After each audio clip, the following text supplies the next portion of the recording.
Father Barnabas Powell is pastor of Saints Raphael, Nicholas, and Irene, Greek Orthodox Church of Cumming, Georgia, USA. Here's Father Barnabas with Sunday's homily. Those of you who know me know that I am a bit of a social media, I don't want to say addict. Well, yeah, I probably should say addict, but I'm a communication guy. It's what I've always been. I'm a communication guy. I'm a guy who, I want to communicate. I want to communicate well. I want to communicate in such a way that that folks get what I'm trying to say.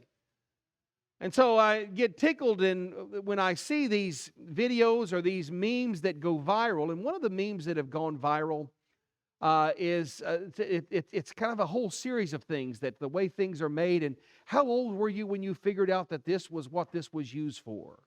How old were you when you figured out that this is how you're supposed to do this? And inevitably, I'm reading that, I'm going, I didn't know that.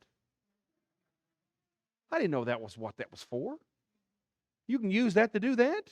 How cool is that? That's wonderful. My life has changed.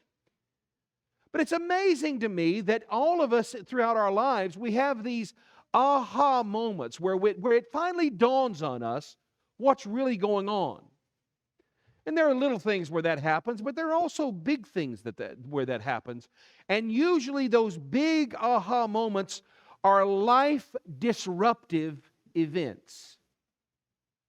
My life has been disrupted many times in significant and profound ways by an aha moment that reveals to me and uncovers for me a depth of information and wisdom and truth that genuinely undoes my mindset. I'll be honest with you. Coming to Orthodoxy was one of those aha moments. Completely messed up my life. Well, I was fine. I was not bothering anybody. I was growing church in a big Pentecostal church. It was growing, and we were thriving. And then here comes this Orthodoxy thing. Throws me completely off balance. Thank God. In our current culture, we're having a constant fight with the idea of being woke or awake. And the aha moments that we're seeing happen in our culture over things that have to be changed, over realities that have to be redone and renewed. We have to have some things change in our society, in our culture. It has to happen. And these aha moments are disruptive. Here's my only problem. Many of these so-called aha moments or woke moments are the result of false information. I didn't say bad information. I didn't say evil information. I didn't say ill-intentioned information. Although, I'm going to be honest with you guys, I've lived long enough. I'm 60 years old, and I've lived long enough to learn that if you allow the headlines and the politicians to set the agenda for your life, you're never going to be peaceful. You're always going to be up in arms. You're always going to be upset. You're always going to be angry at, to, or about something. If you let the headlines and the news media and the politicians set your agenda for your life, you're always going to be ticked off about something. Oh, that's not fair. They shouldn't treat me that way. When in reality, the people around you are much more attuned to how things ought to be than all of this histrionic attempts to manipulate for power and money. It's just what it is. But that's the things that are going on in our culture, not based on ill intentions, not based on evil intent, but based on faulty information. The Apostle Paul today disrupts the American way of thinking in his epistle. I'm confessing to you, I don't like the epistle at all. I don't like this passage at all.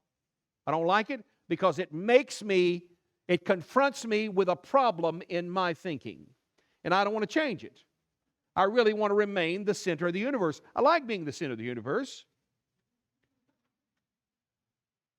I have some friends of mine that I tease them all the time, and they think I'm teasing.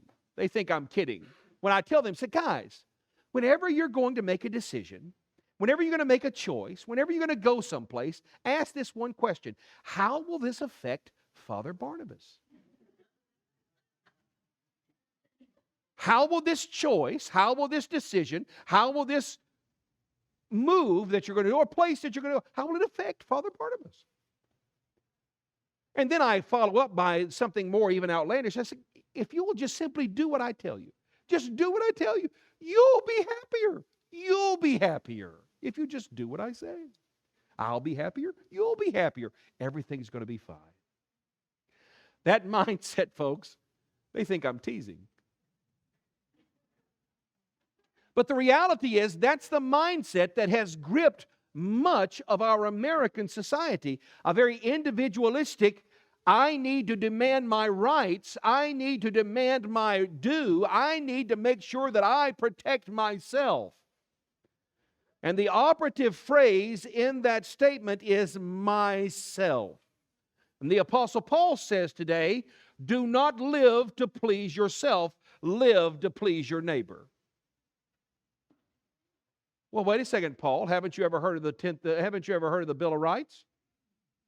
Haven't you ever heard of the Bill of Rights, Paul? What do you mean, don't live to please yourself? All of our modern society is constantly communicating to us all the time. Follow your heart. Follow your heart. Do what you think is right. Don't let anybody push you around. Demand what you're owed. What is the end result of that mindset? I'll tell you what the end result of that mindset is. We're witnessing it in our nation right now. More and more polarization, more and more you're the enemy, I'm the enemy, everybody's the enemy to everybody else. More and more a mindset where it's just me and myself, and I'm just going to make sure that I'm taken care of, and to hell with everybody else. It's deadly, it's false, it's not based on evil intent. Most of the time, people are really trying to address injustices. But here's the deal, folks. The only way to truly address an injustice is through humility and no ego. Instead of power, it's humility. Instead of demands, it's service. Instead of insisting and pushing and constantly demanding, it's step back and serve others.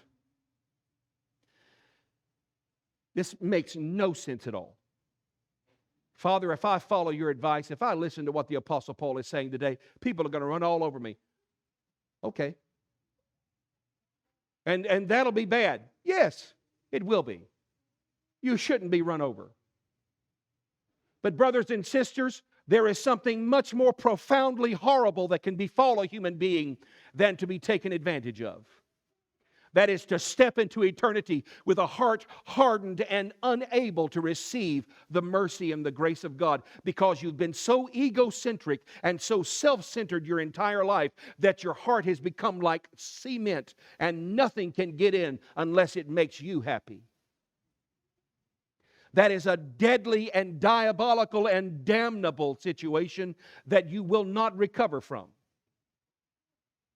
Instead of facing the temporary injustices of a life that is lived through service and love and caring for others, running the risk of being taken advantage of, running the risk of having your rights trampled upon, running the risk of being hurt and betrayed, running the risk of becoming like Jesus Christ, who was all of those things, who, being in the form of God, did not think it was robbery to be equal with God, but made himself nothing, the Apostle Paul says, and became obedient unto death, even the death of the cross.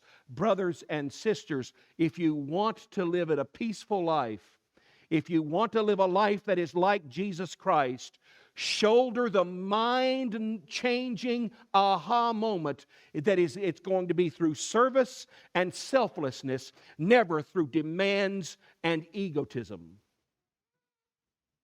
You're going to have to give up the notion that you can power your way to peace. You can't. You're going to have to abandon the false information. I'm not a big fan of the Facebook fact checkers. They have an agenda. And most of the time it violates my agenda, which means they must be wrong.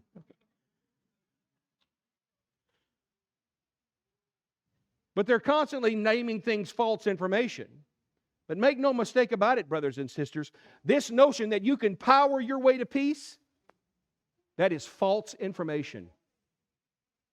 That you can demand your way to... You can't demand people love you, folks. God knows I've tried. You can't demand that people do right. You can't pass enough laws to stop evil. You can't. We've proven it. We've passed laws till we're choking on laws. We must abandon the false information that you can power your way to peace. The way to peace, brothers and sisters, is not to live to please yourself, but to live to please your neighbor, serving others. Father, I don't want to do that. Yeah, me neither. But that's the path, and it's a cross. And I told you, it was an aha moment that was going to change your life, and it will. Because you see, brothers and sisters, the only path to becoming what you were created to be is to become like Jesus Christ. That's the whole purpose of the Orthodox Faith. It's the whole purpose of the Divine Liturgy. It's the whole purpose of our rhythm of prayer, to reorient your life towards eternal things and away from temporary things. It's hard, but it's worth it. This morning, on this 7th Sunday of Matthew, let's be like the blind men who believed that Jesus could do what He said He would do, and wake up and have our sight restored to see the truth that it is through service and love that we will ever be free. Amen.